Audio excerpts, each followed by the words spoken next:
bom dia a todos, sejam bem-vindos ao nosso webinar.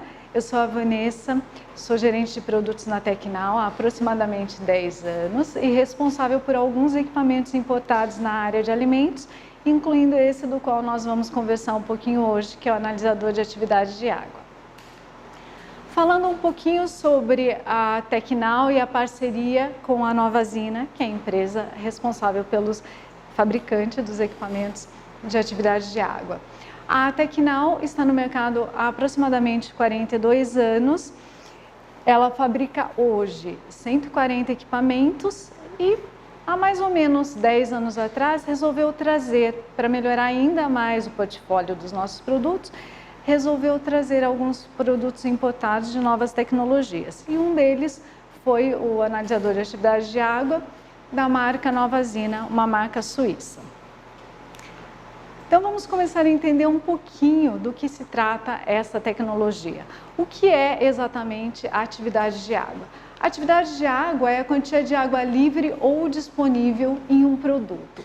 Para quê? Livre para quê exatamente? Livre para o desenvolvimento de micro-organismos e de reações químicas, físicas ou enzimáticas também. Então aqui a gente pode perceber que a água livre é exatamente aquela que influencia o nosso produto, enquanto a ligada não tem tanta influência assim. Nós podemos então dessa forma definir a atividade de água em uma equação. Pressão de vapor da amostra sobre pressão de vapor saturada da água pura. Lembrando que a água pura tem umidade relativa, não é a umidade total, a umidade relativa de 100%. A atividade de água pode ir de 0 até 1. A atividade de água da água pura é 1. Então, nessa tecnologia, os sensores já têm na memória a atividade de água da água pura e fazem essa diferenciação da pressão de vapor entre a amostra e a água pura, dando assim o resultado direto de atividade de água da nossa amostra. Lembrando que sempre sob a mesma temperatura, que é importantíssimo a gente padronizar o nosso processo. É importante também a gente saber a diferença entre atividade de água e umidade, que existe muita confusão em relação a esses dois parâmetros. A atividade de água, como nós tínhamos falado, então a água livre ou disponível em uma amostra para desenvolvimento dos micro-organismos e também de reações. E já a umidade é o conteúdo total de água em uma amostra, representada pela porcentagem, pela massa, ou seja, a parte de umidade total é gravimétrica e já a atividade de água não é por gravimetria. Então, a umidade a gente pesa a amostra antes e depois. A atividade de água não é por gravimetria. Essa é uma diferença grande entre as duas. Então, eu posso ter duas amostras com a mesma umidade e com atividades de águas diferentes ou vice-versa. É muito importante, antes da gente começar a trabalhar com essa tecnologia, saber a diferença entre os dois. Efeito da temperatura. Em todo o processo, quem trabalha em laboratório, em indústrias ou laboratórios em geral, a gente sabe que padronização de processo é muito importante. Então, a primeira coisa para nós fazermos uma análise de atividade de água é fazer com que a temperatura se mantenha sempre a mesma. O porquê? Nesse gráfico de isoterma, a gente percebe bem o comportamento da atividade de água nas amostras, dependendo da temperatura. Então, aqui a gente percebe que há uma diferença da atividade de água conforme a temperatura que eu aplico. Então, claro que se você está numa universidade, você quer fazer uma isoterma, você precisa mudar essas temperaturas para você conhecer o teu produto. Na indústria, a parte de desenvolvimento também é importante. Mas quando eu estou no controle de qualidade, aprovando ou reprovando o meu produto, o ideal é você manter sempre a temperatura padrão. O normal 25 graus, que é o normal de se fazer uma análise de atividade de água, e alguns equipamentos vêm calibrados a 20 graus. Então depende muito também da indústria. Okay? Mas o importante é a gente manter sempre a mesma temperatura para padronizar o meu processo. Esse gráfico é bem interessante, que mostra todas as reações e o desenvolvimento de micro-organismos e em quais atividades de água elas começam. Então aqui a gente tem a oxidação, que ela começa a ter um aumento a partir de 0,5 mais ou menos. O escurecimento enzimático ou não enzimático, que tem o seu pico em 0,7 aproximadamente. As vitaminas começam a ser degradadas, isso é um dado bem importante, a partir de 0,6, que se vocês perceberem, os micro-organismos também começam a se desenvolver a partir de 0,6 de atividade de água. E as enzimas, que começam a agir principalmente a partir de 0,8.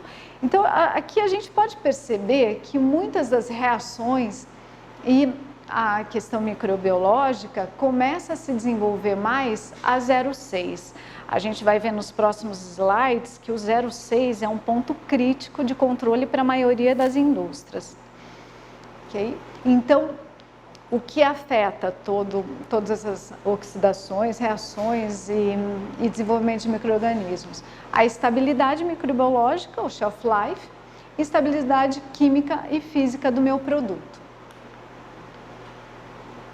Por que então a gente deve medir a atividade de água? Primeira coisa, a segurança microbiológica é o shelf life. Se você tem uma atividade de água mais baixa no teu produto, o teu shelf life, a vida de prateleira, vai ser bem maior. Isso é importantíssimo. Normativas. A normativa HACCP, que é a análise de pontos críticos de controle, não é apenas ela que rege. A gente tem hoje normativas do MAPA, que a gente precisa seguir e que, sem dúvida nenhuma, a análise de atividade de água passou a ser um ponto crítico de controle para a maioria dos produtos. Regulamentações. Hoje em dia, muitas indústrias estão exportando cada vez mais. Para isso é importante a gente fazer esse controle, porque o fato de exportar, você vai ter um tempo muito grande de transporte e também as temperaturas diferentes, umidade diferente, e para isso você já previne tendo sua atividade de água mais baixa no início.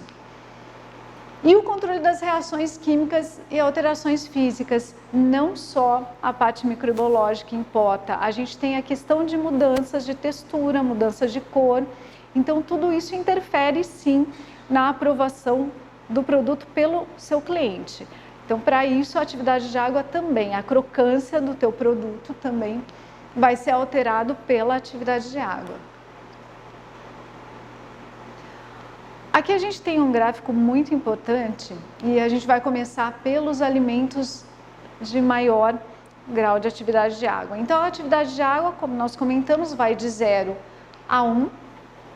E os produtos que têm maior atividade de água, que são carnes, pescados, a área de laticínios, tem uma importância muito grande a análise de atividade de água. Aqui a gente pode perceber que de 1 a 0,85 mais ou menos, a gente tem um desenvolvimento enorme de patógenos, então é muito importante controlar, e também de bolores, que aí desenvolvem as micotoxinas. Então essa área de 1 até 0,85 aproximadamente é uma área, um ponto crítico muito grande, é a atividade de água para essa região, porque a gente precisa controlar para prevenir depois o desenvolvimento desses micro-organismos e micotoxinas também. Abaixo de 0,85 até 0,60 mais ou menos, a gente diminui bem a quantidade, a proliferação de patógenos, porém a gente tem a deterioração, são bactérias deteriorantes. Então, de qualquer forma, a vida de prateleira do teu produto não vai ser boa se tiver uma atividade de água muito alta. Então, é importante também se analisar. Quando a gente começa de 0,6 para baixo, achamos que a preocupação não é tão grande. De início pode ser que não, mas as células aqui, embora não se desenvolvam de micro-organismos, elas estão viáveis. O que faz com que, no momento que você der a oportunidade para elas se desenvolverem, der condições, temperatura, umidade e uma embalagem não tão boa, elas vão se desenvolver. porque a gente sabe que os nossos produtos têm proteínas, têm todos os nutrientes que os micro-organismos adoram e consomem para o desenvolvimento. Então, embora a atividade de água aqui seja baixa, é importantíssimo que se mantenham as condições boas para que não haja desenvolvimento desses micro-organismos e das próprias reações. Falando um pouco das aplicações, que é o que nos interessa exatamente. A gente tem a aplicação em carnes.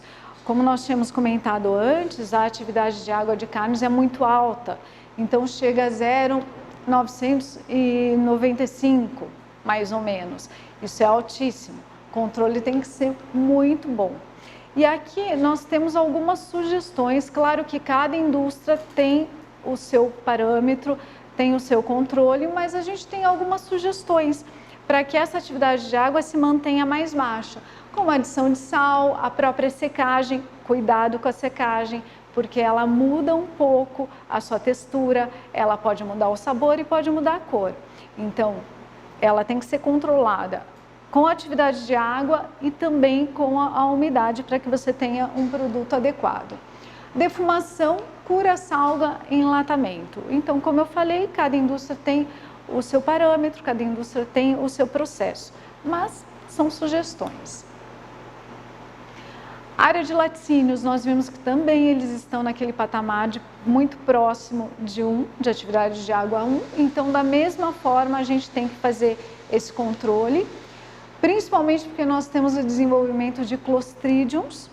Então, dessa forma, a gente precisa, sim, otimizar o processo de maturação, cuidar com a atividade enzimática e o controle de sal e umidade. Os queijos ficam nas câmeras, então há necessidade de controle de temperatura e umidade das câmeras para que a gente consiga manter a nossa atividade de água.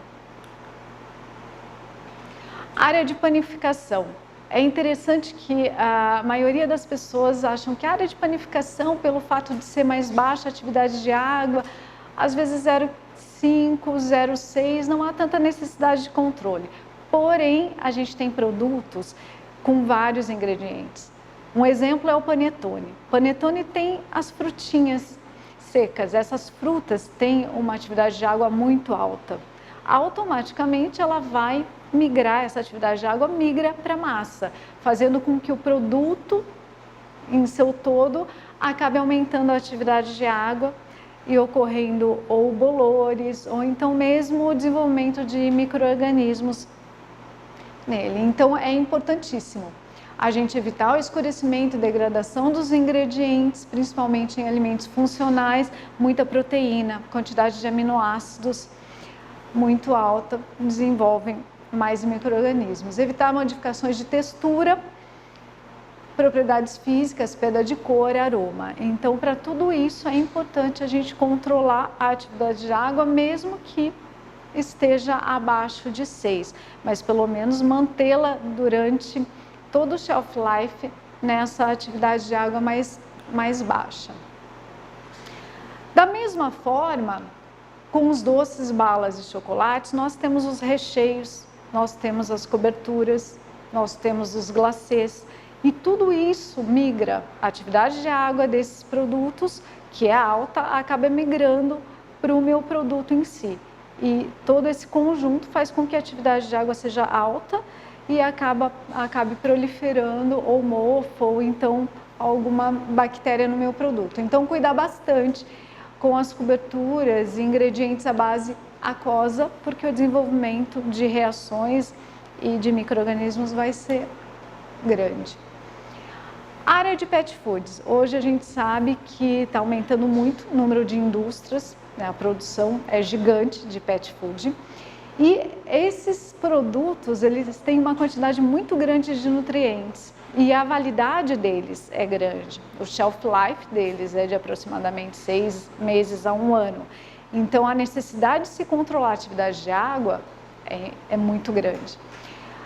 A gente sabe que a maioria das empresas hoje de pet food precisam do equipamento, tem o equipamento e não conseguem fabricar sem ele, sem esse controle que é um ponto crítico para eles. Então a gente evita a perda com a atividade de água, a gente evita a perda de nutrientes, porque a quantidade de aminoácidos, açúcares, vitaminas, tudo que o micro-organismo adora, esse produto tem. Então a proliferação é muito grande, dependendo das condições de umidade e temperatura também que você dá para o produto. Continuando nas sugestões, aqui algumas sugestões para a gente diminuir ou manter a nossa atividade de água controlada. Uma delas é a adição de sal ou açúcar, a desidratação, o congelamento, a secagem, que nós já conversamos, tomando muito cuidado com a questão da textura, do odor e da cor, muito importante. O emprego de umectantes, a utilização de mel, melados, polióis, glicerina é muito utilizado na área de ração animal, a glicerina, e em outros produtos também, e algumas proteínas. São só sugestões, como eu falei, cada empresa tem o seu portfólio de produtos para manutenção de cada produto. Falando sobre a metodologia, então os equipamentos que a gente está apresentando hoje, a tecnologia dele é por célula eletrolítica. Essa célula eletrolítica, ela promove uma melhor precisão, a reprodutibilidade, a acurácia e é livre de esterese, de condensação. E também faz com que a gente tenha uma calibração mais fácil. Os equipamentos já vêm calibrados de fábrica, mas para que a gente possa fazer uma nova calibração, o próprio operador pode fazer com essa tecnologia. Não há necessidade de o tempo todo a assistência técnica auxiliar, porque o próprio operador é capaz de fazer esse tipo de calibração pelo fato de ser muito fácil, essa calibração do equipamento. Os princípios de funcionamento. Então, como eu falei, não há necessidade de pesar a amostra, simplesmente cortar, principalmente se for uma quantidade de gordura grande, a gente corta. A amostra é colocada nessa câmara hermética, aí a água livre, que está nessas bolinhas azuis, ela começa a interagir com a atmosfera, umidificando ou desumidificando a atmosfera. E quando chega no ponto de equilíbrio, aí o resultado direto da atividade de água. Aqui a gente vê a umidade subindo, a atividade de água, aliás. E sobre a amostra, como eu comentei, se a empresa já possui uma padronização de amostragem, é interessante manter a mesma. Se você vai moer a sua amostra para fazer a análise no NIR, no infravermelho próximo, ou então fazer umidade, mantenha a mesma padronização para fazer a atividade de água, mas não há necessidade nenhuma de pesar. E se é uma carne, por exemplo, você consegue cortar os pedacinhos, como eu comentei, e colocar na cubeta, sem problema nenhum. Então é muito simples, é muito rápido, você não perde tempo fazendo a preparação dessa amostra. Algumas sugestões de equipamentos.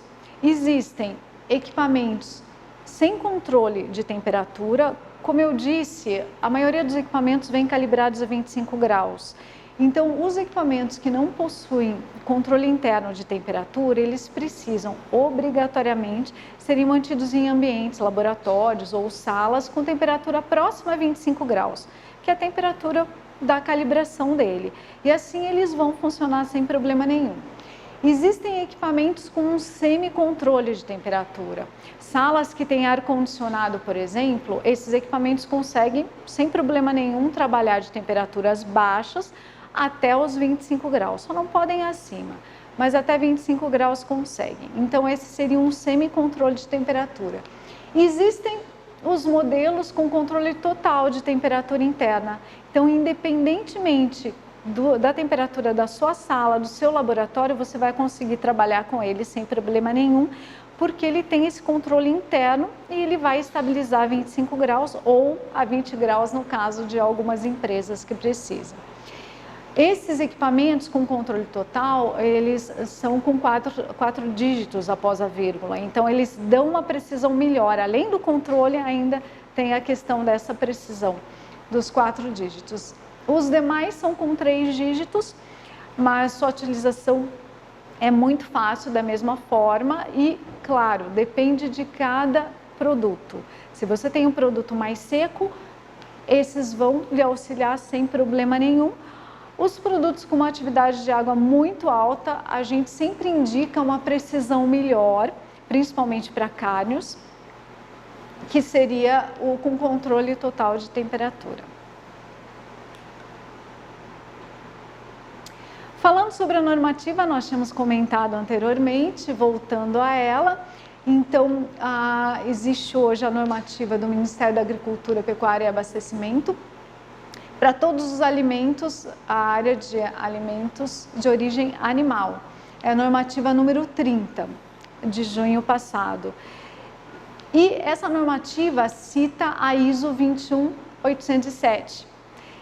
E os equipamentos da tecnologia que nós mostramos hoje, eles se encaixam totalmente na ISO 21807, ou seja, estão inclusos nessa norma. E lembrando que todas as indústrias nessa área de alimentos de origem animal, até junho do ano que vem, tem que se adequar a essa norma e a gente está à disposição para auxiliá-los no que vocês precisarem em relação a isso também. Nós temos todas as normas e conseguimos auxiliar vocês quando necessário. Falando sobre os sais de calibração bem importantes, porque embora os equipamentos já venham calibrados de fábrica, é muito bacana você ter esses sais em mãos para daqui 6 meses, 1 ano, se você quiser fazer a sua calibração, não tem problema nenhum. Com o nosso auxílio, ou por telefone, ou então por e-mail, a gente consegue auxiliá-los em relação à calibração do equipamento ou uma simples verificação. A gente sabe que a maioria das empresas tem os POPs, os procedimentos operacionais, e nesses procedimentos normalmente colocam a cada 3 meses vamos fazer uma verificação com os padrões, a cada 6 meses vamos fazer uma nova calibração. É importante ter esses padrões. E o melhor é que eles duram de 2 a 5 anos. Então não precisamos nos preocupar que daqui 6 meses eu tenho que comprar novos padrões. Eles se mantêm até de 2 a 5 anos. Claro que mantidos em temperatura e umidade ideais, que seria de 25 graus mais ou menos, é tranquilo, eles duram esse tempo. Okay? Bom, além do fornecimento de equipamentos, a Tecnal também oferece o suporte técnico. Nós fazemos todo o treinamento. Os nossos vendedores, os nossos consultores externos estão preparados também para atender os clientes quanto aos treinamentos e suporte técnico. E temos assistência técnica no Brasil. É muito importante que tecnologias do exterior tenham assistência técnica no Brasil e a gente auxilia vocês quanto a isso também. Okay? Queria agradecer a presença de todos, espero que tenham gostado. Fiquem à vontade para fazer perguntas, a gente vai responder, não exatamente agora, porque o nosso tempo não é muito extenso, mas podem fazer perguntas no nosso chat que a gente responde para vocês sem problema nenhum. Muito obrigada e um bom dia a todos.